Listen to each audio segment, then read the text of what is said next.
au-delà de cette inquiétude, quelles sont les mesures concrètes que vous pouvez prendre alors que la chaîne de production, on le sait, est très éclatée? Nous devons collectivement faire face à un défi considérable. Fournir un effort intense. Un effort qui va s'inscrire dans la durée. Car je veux vous dire les choses avec clarté et franchise. Le combat ne fait que commencer. Les 15 premiers jours d'avril seront difficiles, encore plus difficiles que les 15 jours qui viennent de s'écouler. Pouvez-vous ordonner des réquisitions de stock, des réorientations de lignes de production?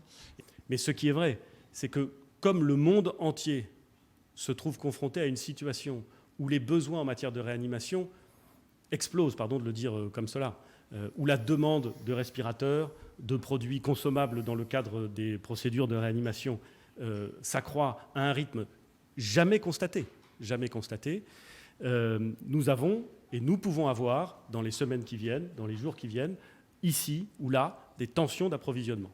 Pouvez-vous ordonner des réquisitions de stock, des réorientations de lignes de production, et éventuellement... Je peux vous annoncer un chiffre qui dépasse désormais le milliard, plus du milliard de masques qui ont été commandés en tout pour la France et l'étranger, depuis la France et l'étranger, pour les semaines, les mois à venir. Un pont aérien étroit et intensif entre la France et la Chine a été mis en place de manière à faciliter les entrées des masques sur le territoire. Je vous le disais, les capacités initiales de la France étaient de 5000 lits de réanimation.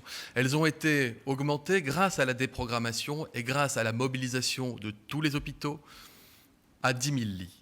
Désormais, nous souhaitons atteindre un objectif de 14 000 à 14 500 lits de réanimation sur tout le territoire national, ce qui constitue une augmentation massive des capacités de réanimation.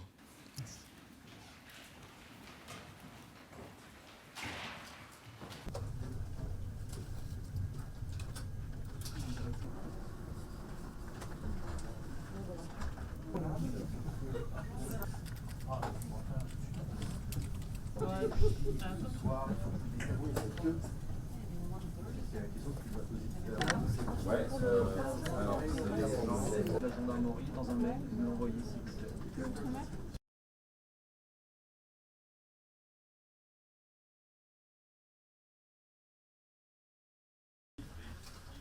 Elle a été constituée le 27 février. Ça veut dire qu'en termes d'organisation, il a refait la de gauche. Je souhaite avoir vraiment un aperçu des décisions. Il faut donc que nous soyons vraiment attentifs à tout ça. En second rideau chez vous, et puis sur les chantiers. Ok. Et puis sur l'outre-mer, il y a un décret qui est sorti ce matin, donc ça c'est bon, mais il nous reste encore la circulaire.